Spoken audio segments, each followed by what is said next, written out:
Assalamualaikum warahmatullahi wabarakatuh. Allahumma sholli ala Sayyidina Muhammad wa ala ali Sayyidina Muhammad. Segala puji syukur kita kehadirat Allah Subhanahu wa Ta'ala. Salawat dan salam kita haturkan kepada baginda Nabi besar Muhammad sallallahu alaihi wasallam beserta keluarganya dan sahabatnya dan kita selaku umatnya. Mudah-mudahan mendapatkan syafaatnya. Dan jangan lupa like, comment, dan subscribe-nya.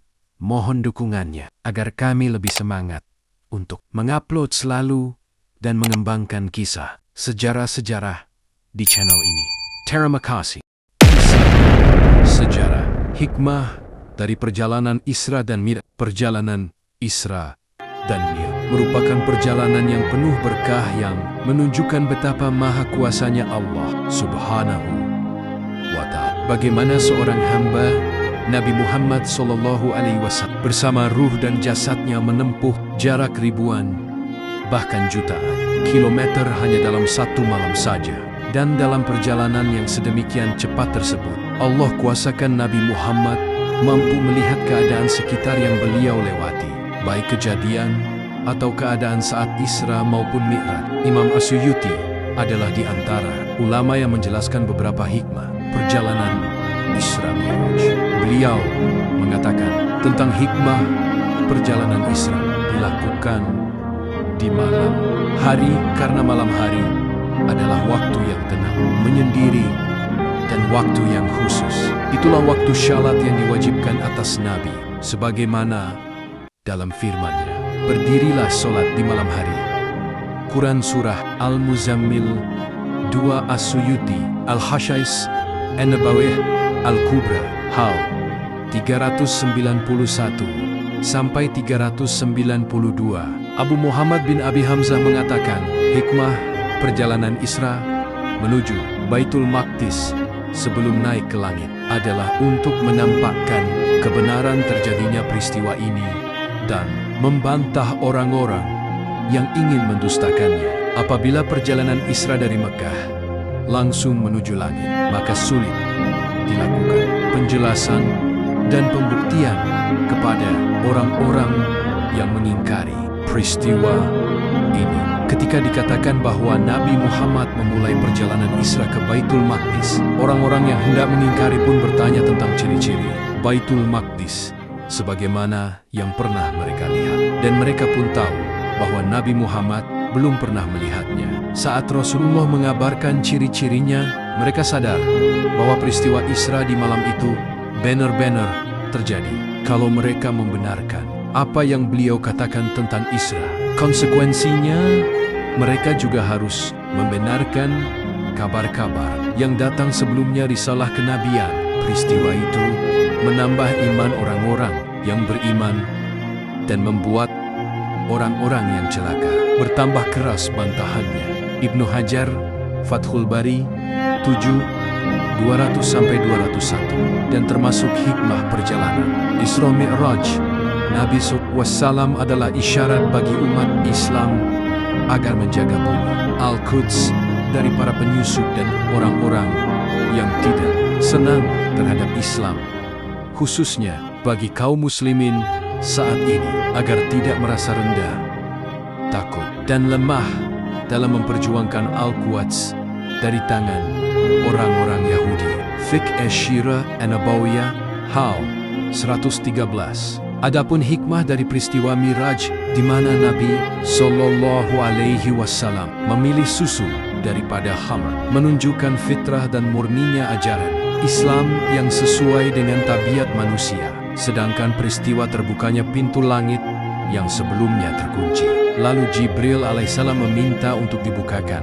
Yang demikian agar alam semesta mengetahui bahwa sebelum kedatangan Nabi Muhammad sallallahu alaihi wasallam, hal ini belum pernah dilakukan.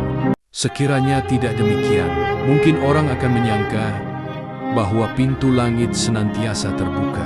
Dan Allah Ta'ala juga hendak mengabarkan bahwa Nabi Muhammad sallallahu alaihi wasallam dikenal oleh penduduk langit. Oleh karena itu, ketika pintu langit dibukakan, Lalu malaikat Jibril mengatakan kepada penjaga langit bahwa ia bersama Muhammad. Malaikat penjaga tersebut bertanya, apakah dia telah diutus? Bukan bertanya, siapa Muhammad? As-Suyuti, Al-Khashais, An-Nabawiyah Al-Kubra, 391 sampai 392. As-Suyuti melanjutkan, hikmah beliau dipertemukan dengan Nabi Adam alaihissalam pada langit pertama, karena Nabi Adam adalah Nabi dan manusia pertama. Di langit kedua, bertemu dengan Nabi Isa alaihissalam, karena Nabi Isa adalah yang paling dekat masanya dengan Nabi Muhammad. Allahumma sholatu wassalam. Kemudian di langit ketiga,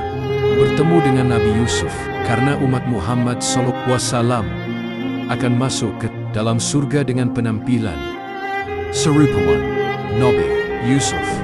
Berikutnya Nabi Idris, dikatakan bahwa beliaulah yang pertama kali diangkat ke langit sebelum Nabi Isa dan Nabi Muhammad. Kemudian bertemu dengan Nabi Harun, karena dia adalah saudara Nabi Musa yang mendampinginya dalam berjuang. Setelah itu berjumpa Nabi Musa, karena keutamaan beliau pernah diajak berbicara oleh Allah.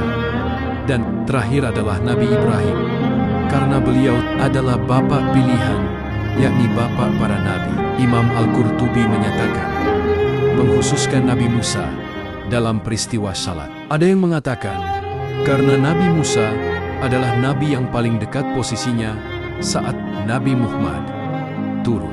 Ada juga yang mengatakan umatnya lebih banyak dari umat nabi selainnya. Ada lagi yang berpendapat karena kitab suci yang diturunkan kepada Nabi Musa adalah kitab yang paling mulia, kedudukan dan hukum syariatnya sebelum Al-Quran diturunkan.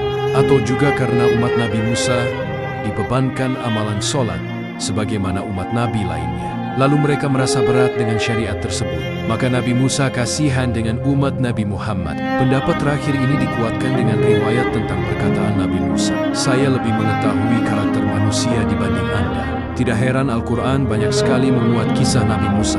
Tujuannya adalah agar kita banyak-banyak mengambil hikmah dari perjalanan hidup beliau, perjalanan dakwahnya, dan lain-lain. Pengkhususan syariat salat melalui perjalanan Mi'raj, karena ketika Nabi Muhammad SAW Mi'raj di malam itu, para malaikat sedang beribadah. Di antara mereka ada yang berdiri dan tidak duduk, ada yang terus rukuk dan tidak sujud, ada yang terus sujud dan tidak duduk. Maka Allah Subhanahu wa Ta'ala mengumpulkan semua ibadah ini untuk umat Nabi Muhammad. Seorang hamba menggabungkan berdiri, rukuk, sujud dan duduk dalam satu rakaat saja. Muhammad Amin bin Ahmad Janki Ash-Shira An-Nabawiyah min Al-Fesi Al-Bari 239-240. Dengan perjalanan Isra Miraj ini, Allah menginginkan agar hamba dan Rasulnya merasakan periode baru dalam berdakwah. Sebagaimana Nabi Musa juga mengalami periode baru dengan berangkat langsung mendakwahi Firaun dan diangkatnya saudaranya Harun untuk mendampingi dakwahnya. Nabi Musa sebelum diperintahkan untuk menemui Firaun telah Allah siapkan dengan berbagai macam mukjizat dan keutamaan agar beliau siap. Allah berfirman kepada Nabi Musa, untuk kami perlihatkan kepadamu sebahagian dari tanda-tanda kekuasaan kami yang sangat besar. Pergilah kepada Fir'aun, sesungguhnya ia telah melampaui batas.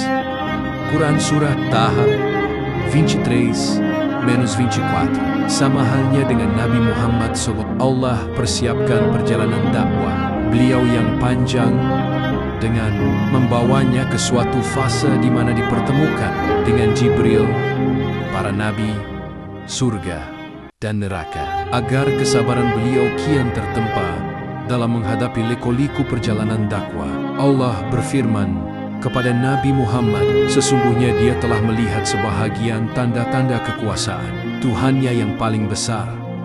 Quran Surah An-Naim 18. Lalu beliau Sallallahu Alaihi Wasallam diistimewakan dengan mengimami para nabi dan dinaikkan menuju Sidratul Muntaha, suatu keistimewaan yang tidak didapat oleh seorang pun selain beliau. Dan sebesar-besar hikmah dari perjalanan Isra Mi'raj adalah disyariatkannya sholat. Dengan melaksanakan syarat wajib tersebut, seorang hamba menegakkan sebuah kewajiban ubudiyah yang mampu meredam hawa nafsu, menanamkan akhlak mulia di dalam hati, menyucikan jiwa dari sifat penakut, pelit, keluh kesah, dan putus asa. Dengan syarat, kita bisa memohon pertolongan kepada Allah dari permasalahan yang kita hadapi.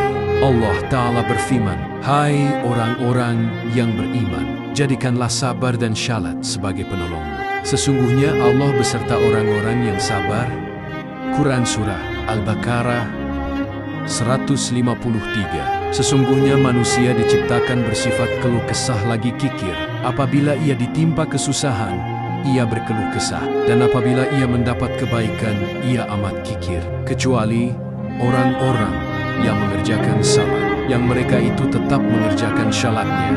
Quran Surah Al-Ma'arij 19-23. Rasulullah Sallallahu Alaihi Wasallam adalah seorang yang senantiasa berdiri salat, bermunajat kepada Rabb-Nya, sampai-sampai beliau menemukan kenikmatan dalam mengerjakan syalat. Beliau bersabda, "Dan dijadikan penyejuk hatiku di dalam salat." Semoga Allah menjadikan kita termasuk orang-orang yang bersemangat dalam mengerjakan syalat dan tidak lalai dalam mengerjakannya. Semoga salat menjadi penyejuk hati kita dan jalan untuk mendekatkan diri kepada Rabb kita. Amin. Semoga kita bisa mengambil hikmahnya di dalam sejarah ini dan menjadi hamba Allah yang soleh dan soleh, taat kepadanya dan Rasulnya. Sekian dari kami, semoga bermanfaat. Wallahu a'lam bishawab. Wassalam.